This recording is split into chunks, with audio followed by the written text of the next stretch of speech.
सुंदर सूरत बड़ी जान मार लगता, काती लखिया दुनो तलवार लगता।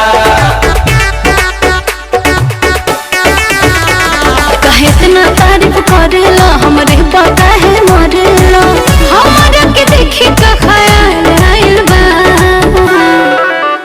बटा मटर यस गोरे गोरे का गली में एगो माली आई बा।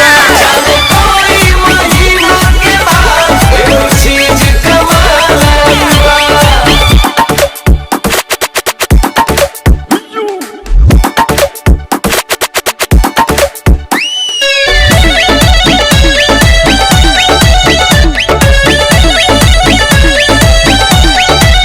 ऐसन मजाक हमरा संग करेला लइके देख का झूठो तंग करेला नॉनसेंस नॉनसेंस की पतरी कमरिया हो छर हर बदनिया देखे में लागल गोटी नगिनिया दोसी करे कहरा तारा पीछा हो का बाटे तोहर इच्छा हो कह तारा चीज तू बवाल आइल बा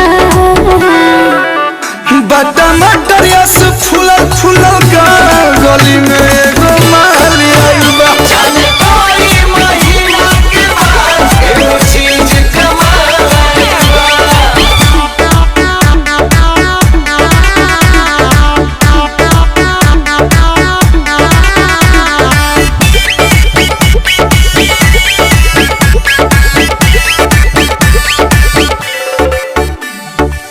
कबे से आँखा अपन से का तारा एक टक हमके तू देखा तारा ए काय गुड़िया रे जी कि जब जब पहनलू तू पलाजो साचो गरम पदेलू मिजाजो लड़की ना सम्मान हो रखाए कर ध्यान हो बदला विचार जित काल बा